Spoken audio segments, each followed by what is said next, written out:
ये लोगों को गलतफहमी है कि अगर मियाँ बीवी का तलाक होता है और अगर वो फिर से शादी करना चाहते हैं, ये गलतफहमी है लोगों की कि उसको तीसरे से शादी करना फर्ज है।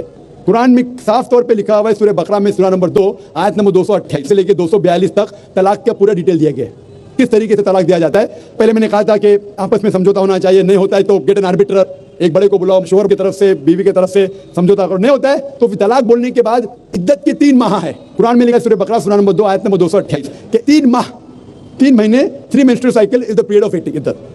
3 महीने के बाद द डिवोर्स इज कंप्लीटेड। लेकिन 3 महीने के दरमियान अगर मियाँ बीवी वापस में रुजू होना चाहते तो हो सकते, तलाक नहीं होता है। लेकिन अगर 3 महीने तक रुजू नहीं होते और अलग हो जाते और 1 साल बाद उन्हें ख्याल आता है अरे हमने गलत किया, हम फिर से शादी करना चाहते, तो कुरान की आयत है सूरह बकरा सूरा नंबर 2 आयत number 232, do not prevent the women from marrying the former husband. आप औरतों को अपने पुराने शोहर से शादी करने से मत रोकिए। तो वो औरत फिर से अपने पहले शोहर से शादी कर सकती है, लेकिन नया निकाह नया मेहर, हलाला जैसी कोई चीज कुरान में है नहीं, उसके ऊपर आऊंगा। लेकिन फिर से शादी करने के बाद फिर से इन लोग जिंदगी बसर करते, 3-4 साल बाद फिर से कुछ ना इत्तेफाकी होती है, फिर से तलाक।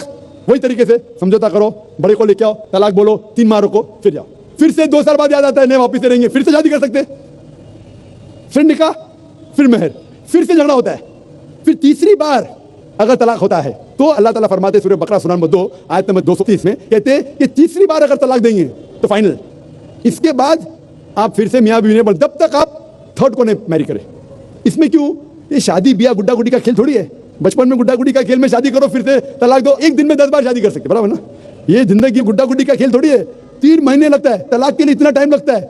प्राइवेट मीटिंग, फिर बड़े लोग से मीटिंग, फिर 3 माह, फिर जुड़ो प्यार से, एक दूसरे पे कीचड़ मत उछालो, फिर शादी करो। मैंने मेरी जिंदगी में किसको भी नहीं देखा जो सही तरीके से तीसरी बार तलाक हुआ, मैं देखा नहीं अभी तक। तो फिर एक बार आपने रिजेक्ट किया, 2 बार रिजेक्ट किया, 3rd बार फाइनल, फिर आप दूसरे से शादी करो।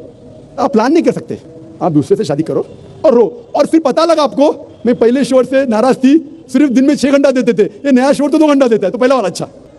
आप समझ रहे ना? और फिर अगर नए वाले से डिवोर्स हुआ, सेम तरीका, आपस में समझौता, प्लानिंग नहीं। अगर प्लानिंग करेंगे कि एक रात तुम्हारे साथ सोऊंगा और फिर तलाक देना, ये हराम है। आप समझ रहे ना? ये कुछ लोग करते हैं, मैं जानता हूँ मुस्लिम माशरे में, वो हराम करते हैं। प्लानिंग करना, तुम्हारा शोहर बनूंगा, एक रात बाद तलाक दूंगा, फिर तुम शोहर शादी करना, ये हराम है। कुछ लोग करते हैं, गलत करते हैं, कुरान में ऐसा नहीं लिखते। तो अगर तीसरी बार तलाक के बाद या पहली तलाक के बाद भी, पहले बार तलाक दिए, दूसरे से शादी किए, फिर पता लगा सही नहीं, तो वापस जा सकते।